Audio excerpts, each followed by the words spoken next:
विनंती आहे की थोडा डाव्या साईडला या, कारण ऊन जास्त आहे आणि ट्रॅफिकला पण डिस्टर्ब होणार नाही.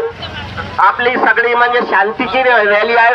आपल्या बुद्धांनी जे सांगितलं त्यानुसारच आपल्याला वागायचे आहे, परंतु आपली मागे पण पूर्ण करायची आहे.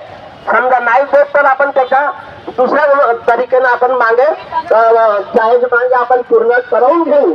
हे आपल्या सगळ्यांना माहित आहे, पण शिस्तबद्ध व्हायला पाहिजे. सर्व आंदोलनकारी बौद्ध बांधव आणि भगिनींना, आपण आता थोड्याच वेळात आपलं शिष्टमंडळ कलेक्टर कार्यालयावर जाणार आहे आणि म्हणून आपल्याला पुढे न जाऊ देता या ठिकाणी आपला हा शांतिमार्ग भरवण्यात आलेला आहे. तेव्हा आपण सर्वांनी बसून घ्यावं एका भागाला. आणि या आपल्या शांती मार्चला संबोधित करण्याकरता आपण ठीक आहे आलो. आपल्या बौद्ध धर्मातील आपण वरिष्ठ नेते मंडळीला, कार्यकर्ते मंडळीला, विद्वान मंडळीला या ठिकाणी बोलावलं आहे. तर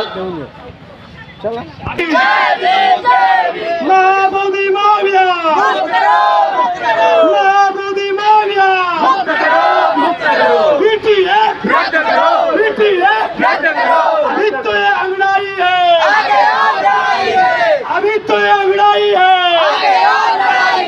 जय जय जय जय भीम, जय जय जय जय जय भीम. महाराष्ट्र सरकार होश में आओ, महाराष्ट्र सरकार होश में आओ, बिहार सरकार होश में आओ, होश में आकर बात करो.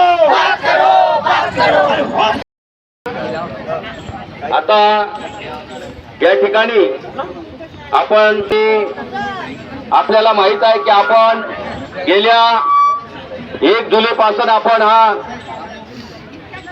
धरणं आंदोलन संविधान चौकात आपला चालू आहे आणि त्याच अनुषंगाने आपण 31 तारखेला जी बैठक बोलावली होती, धरणं आंदोलनामध्ये हजारोच्या संख्येने आपले सर्व बौद्ध बांधव उपस्थित झाले होते आणि त्या धरणे आंदोलनामध्ये आपण नागपुरातील आपल्याला मार्गदर्शन करणारी अनेक विद्वान मंडळी, साहित्यिक, प्रोफेसर, डॉक्टर, इंजिनियर यांना बोलवण्यात आलेलं होतं. त्यापैकी सन्माननीय ते अपेक्षित आहे की सुनावणी होईल आपल्या महाबोधी महावीर आंदोलनाची, पण तरी सुद्धा इतक्या लवकर रिझल्ट येईल अशी अपेक्षा नाही आहे.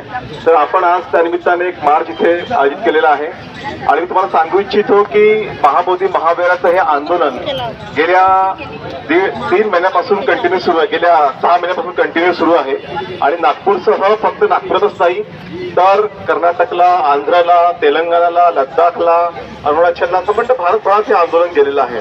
आणि पहिल्यांदा असं होतं की उत्तर पूर्व भारतातले लोक, दक्षिण पश्चिम भारतातले लोक, पूर्वोत्तर भारतातले लोक, मध्य भारतातले लोक, सगळ्या भारताचे लोक एकत्रित येऊन हे आंदोलन करतात आणि ही आंदोलनाची सगळ्यात चांगली गोष्ट आहे. आणि मला असं वाटते की आपण गेल्या काही दिवसापासून निरंतरपणे आंदोलन करत होतो. उद्या सुनावणी आहे तर आज आपण मोर्चा सुद्धा काढलेला आहे.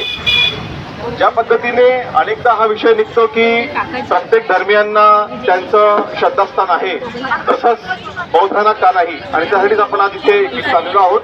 आणि आपल्या आंदोलनाची दखल घेत सरकारने काही दिवसापूर्वी 25 लोकांची एक कमिटी, ॲडव्हायझरी कमिटी घोषित केलेली आहे. या 25 लोकांमध्ये दलाई लामांचं ऑफिस आहे, वेगवेगळ्या देशांचे राजदूत आहेत, एक आयएस अधिकारी आहे. तर आपल्या आंदोलनाचा परिणाम आहे की 25 लोकांची एक ॲडव्हायझरी कमिटी सरकारने नेमलेली आहे. पण हे